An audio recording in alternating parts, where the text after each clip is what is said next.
Thank you. Very kind. Go ahead and just judge me for a minute. Thank you. That was long enough. Because I'm judging you. I'm a judger. I fucking love to judge. I'm great at it. I have bad judgment, but I'm a great judger. I love to judge. I hate when people say, hey, don't judge, because I think, fuck you, don't take away my hobbies. It's weird, because when I think about, like, I wasn't clear what I was going to do on this set, and I had this old set list. I was just going through my notebooks. And in the middle of a page in my notebook, like, I just write ideas down, but like after a while, you forget where they're from. And just sitting in the middle of a page of paper by itself, it just said autoerotic asphyxiation. That's all it said. So I got to be in this moment where I'm like, when did I do that? Did I do that? Or did I just think of that? So I'm trying to, because I would remember if I tried that, right? That's a scary thing. Yeah? And then I remember what it was, because autoerotic asphyxiation is really a hotel room thing. Like, no one's doing that at home. Yeah, I picture businessmen leaving on trips going, honey, where's that good belt I always bring? You know, the one with the weird notch? I don't know how it happened. It's weird. Maybe the luggage. But then I kept thinking about it, and I thought, you know, I think autoerotic asphyxiation was sort of invented in a hotel room. Because I travel a lot, and I know some of you travel, and if you ever travel alone, even if it's for one night, at some point in that hotel room, you're going to be sitting by yourself, and you're going to say, fuck, I want to kill myself. And usually when I say that, about 5 minutes later, I think, nah, I'll just jerk off.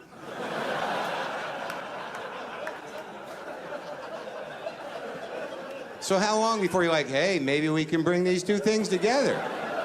Let's take this masturbation thing to the next level. Let's do that.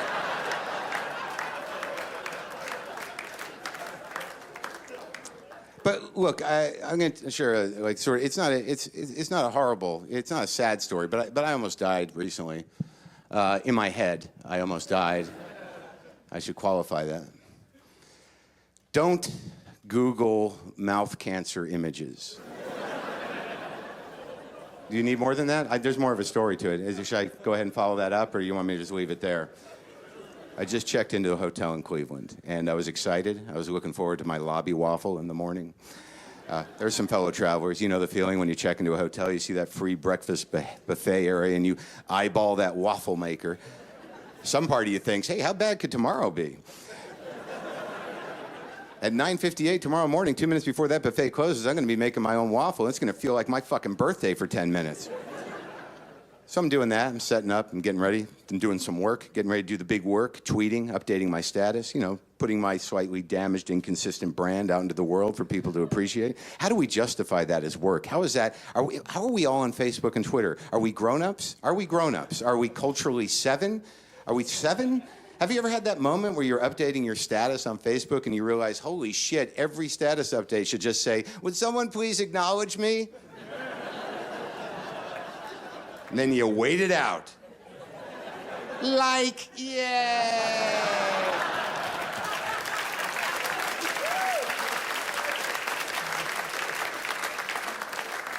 So I'm doing that. I'm doing my work, updating my status, tweeting, and I'm eating licorice candy compulsively. That was my compulsive behavior du jour. I have a few of them. It's a short menu. I can eat compulsively, I can masturbate compulsively, or I can nap compulsively. I know that sounds like a contradiction, a compulsive nap, but it's such a thing as that. And I also call them panic naps. A panic nap usually starts with something like this. Fuck, God damn it, I'm tired.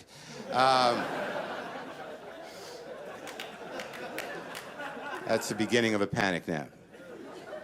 So I'm eating these licorice candies, and I feel something in my mouth that hurts. I'm like, what the hell is that? Did I bite my lip? What the fuck is that? Do I have a canker sore? What is that? So I go into the bathroom of my hotel room. I pull my lip down. There's these 2 reddish-brown sores in my mouth. So, of course, I say, holy shit, is that mouth cancer? And in 8 minutes, I went through all 5 stages of grief. 8 minutes. All right, first there's denial. That's not mouth cancer. Then anger. Fuck, I have mouth cancer. And then bargaining. God, I know I haven't been that good or really believed in you, but if you're there, could you please not make this mouth cancer? And then depression. I have mouth cancer. And then finally, acceptance. I don't need my mouth.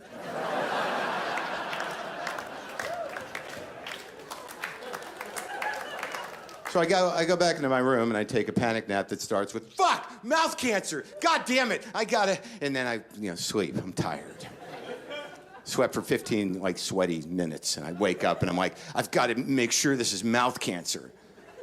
I've got to do what any smart person would do. I have to Google mouth cancer images. Because you know how much doctors like it when you Google first, and you can just walk in and go, no test necessary, I'm fucking dying. Google, yeah, of course, shut the fuck up. So I Google mouth cancer, and I look at every mouth cancer image available. It takes me 15 minutes. If there's a big list of the shittiest things to do in the world for 15 minutes, Googling mouth cancer should be maybe number 2, right under sticking pins in your balls for no reason. But I don't want to alienate the S&M crowd. I know you're emotionally insulated and need to hurt yourself to feel. So if you want to switch those two up, feel free. So I look at every mouth cancer. Now here's the problem. I could not find my mouth cancer. All right, now I had a couple ways I could have gone in that moment. I chose this way. I have the rarest mouth cancer.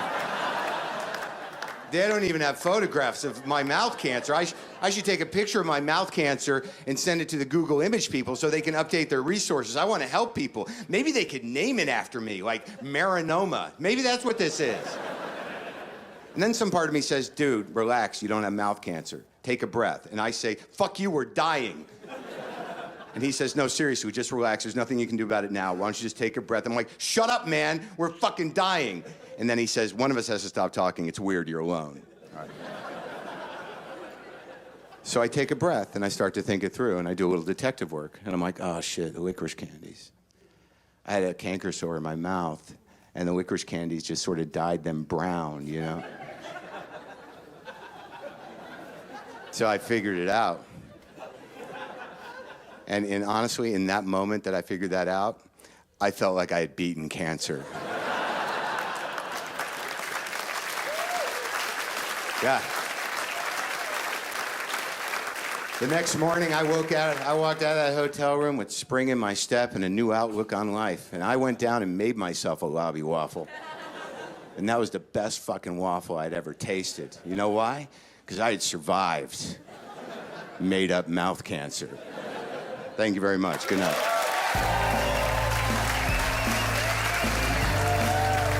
I travel a lot. I do comedy. I got nothing to complain about, really. You know, it's a good job. You know, I will admit that occasionally I have to get up early. Again, not complaining. But when I have to get up early, it's to do a morning radio show. I have to enter a morning zoo, a morning radio situation.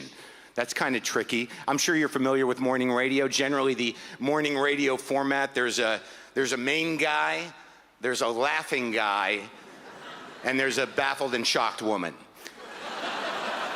That's the classic setup. If I was to do just a sound impression of morning radio, it would be, brr, brr, brr, brr, brr, brr, brr, brr. Oh, fellas.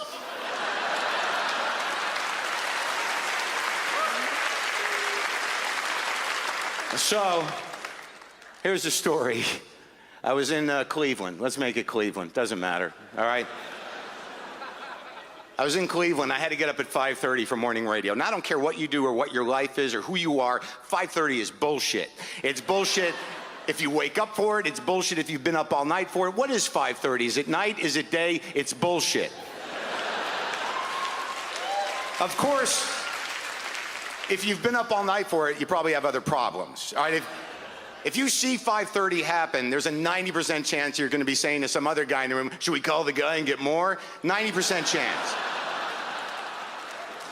And then that guy will say, no, man, it's morning. And you'll say, I need a breakfast bump. Don't be an asshole. And he'll say, you have a fucking drug problem. And I'll say, fuck you, I have a drug problem? I just listened to you talk about your guitar for 4 hours. You're going to tell me I have a drug problem, asshole? In my apartment? Get out. I'm calling the guy. Sorry, flashback. I apologize. All right, so here's what happens.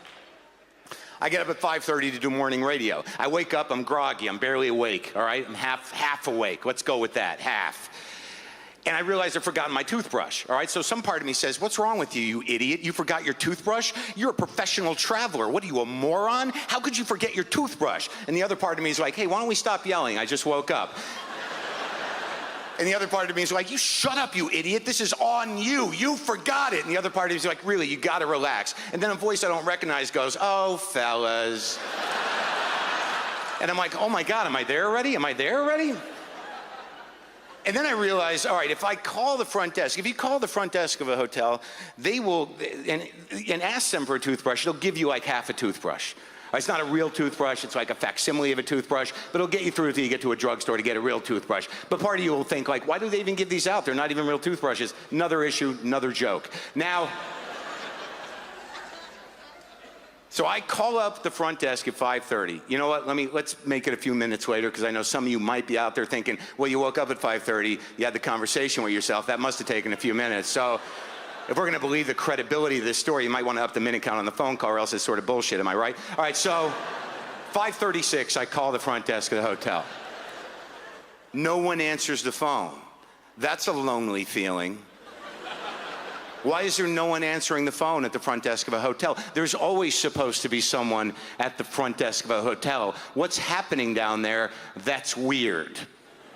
What was weirder was my first thought when no one answered the phone at the front desk was, oh, fuck, zombies. All right, this was a real fear. I was not trying to make myself laugh. It was a genuine fear in that moment. I don't know what that says about us as a people, as a culture, that I had a genuine fear of zombies, but I know it was genuine because there were thoughts that followed, and those thoughts were, how many more are left like me? Should I be stockpiling food? Do I need a weapon of some kind? And then I remember distinctly taking a deep breath and thinking, I'm not prepared to lead. I sure hope there's an alpha male out there with a rudimentary sense of tribalism that can lead me and a multi-ethnic crew of frightened people through this post-apocalyptic zombie landscape, or I'm food. I mean, I'm food. I'm food in like 5 minutes if that guy's not out there.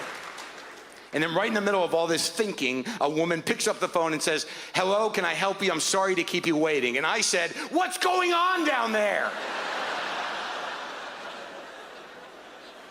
And she said, sir, and I said, why didn't you answer the phone? Are we in trouble?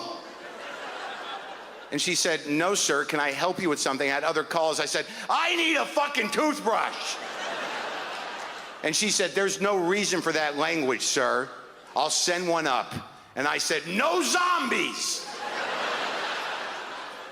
Now, I realized in that moment that I had said that out loud to a human being. So I had to regroup somehow. And I went with, sorry, I gotta do radio. Like that should explain it to a person that doesn't know my life. So I hung up the phone knowing full well that that woman must have turned to whoever was nearest to her and said, there's a man on crystal meth upstairs. But that doesn't really add up because he asked for a toothbrush. Thank you. Good night.